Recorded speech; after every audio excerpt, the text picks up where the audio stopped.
Welcome! Ngayong Mother's Day, ibahagi ang kwento ng kabutihan at kagitingan ng iyong pinakamamahal na ina sa Win Big Ulirang Ina.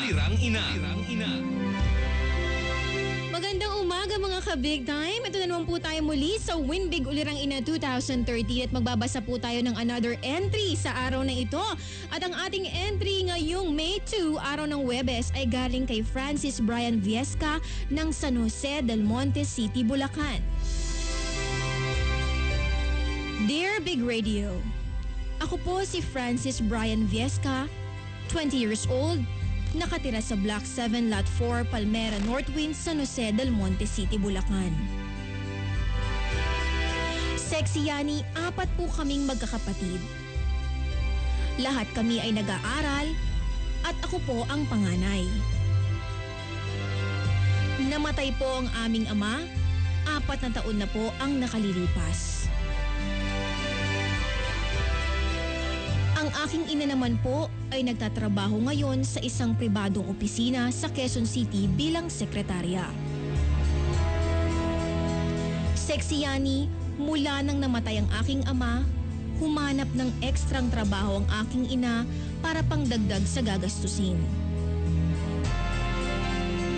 Awa naman po ng Diyos, Sexy Yani, nagkaroon pa siya ng 3 oras na ekstra bilang clerical.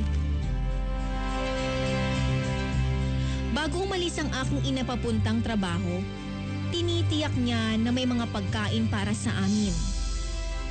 At bago pumunta din sa trabaho niya sa gabi, tumatawag siya sa amin para i-check kung meron pa kaming pagkain para sa hapunan.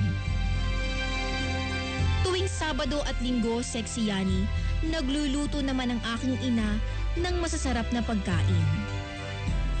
Ramdam na ramdam ko na mahal niya kami. Minsan, Sexy Yani, nakikita ko ang aking ina na umiiyak. Alam ko na nahihirapan na siya, pero hindi siya dumadaing and she never gave up. Minsan nga, may nanliligaw na sa kanya, pero hindi niya ito tinatanggap dahil alam kong ayaw pa niya na may kahati kami sa puso niya. Ngayong darating na May 3, ako po ay magtatapos na sa college sa kursong IT. At sa darating na pasukan, ang babae kong kapatid ay first year college na. Ang 2 ko pang kapatid, may isang 4th year at isang 3rd year high school. Hindi namin maaabot ang lahat ng ito, Sexy Yani, kung hindi sa pagsusumikap ng aming ina. Kaya naman sa aming ina, maraming salamat sa inyong pagpapahalga, pagmamahal at pagpupursige. Kami po ay itinaguyod nyo ng tama at maayos. Hanggang dito na lamang po, Sexy Yani, at sana po ay mabasa ang aking liham. Nagmamahal, Francis Brian Viesca ng San Jose del Monte, Bulacan. Approved! Grabe, diba?